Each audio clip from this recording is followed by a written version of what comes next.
mazali pechenyelar tayyorlaymiz. Birinchi xamirimizni tayyorlab olamiz. Idishimizga 550 gram un solamiz. 3,5 stakan un ishlatdim.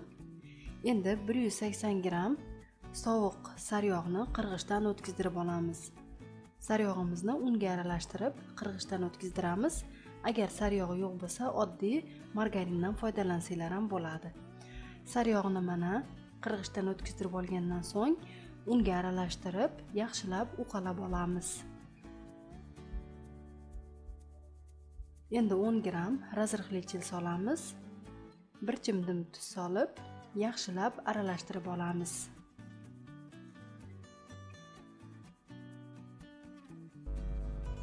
Ikki dona tuxumni vilka yordamida birinchi yaxshilab aralashtirib olib, tuxumimizni ham solamiz. 150 gram 20% smetana solamiz. Birinchi xamirni qoshiq yordamida yaxshilab aralashtirib olamiz. Xamirimiz qo'yiq holatga kelgandan so'ng qo'limiz bilan xamir qorib olamiz. Tayyor bo'lgan xamirimizni ustini yopib 30 minut davomida xolodilnikka solib qo'yamiz. Xamir tayyor bo'lguncha pechenye ichiga solinadigan masallig'imizni tayyorlab olamiz. 100 gram maydalangan yong'oqqa 100 gram shakar solamiz. Yarim choy qoshiq vanilin solib, yaxshilab aralashtirib olamiz. Mana nachinkamiz tayyor bo'ldi. Endi buni bir chetga olib turamiz. Xamirimiz ham mana tayyor bo'ldi. Tayyor bo'lgan xamirimizni 3 bo'lakka teng qilib bo'lib, zolachalar qilib olamiz. Zolachalarimizni bir donasini stol ustiga qo'yib, qolgan ikkitasini bir chetga olib turamiz. Stol ustiga ozgina un sepib, xamirimizni yoyib olamiz. Xamirimizni yupqaroq qilib, dumaloq shaklida yoyib olamiz.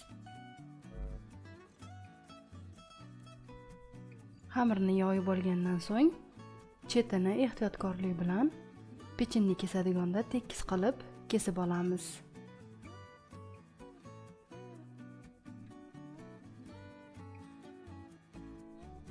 Endi xamirni xuddi shu videoda ko'rsatilgandek qilib bo'laklarga bo'lib olamiz. Agar sizda bunaqa pechenye kesadigan bo'lmasa, oddiy pichoqdan foydalansanglar ham bo'laveradi. Har bir bo'lingan xamir bo'laklari ustiga yong'oqli, shakarli nachinkamizdan solib tekizlab olamiz.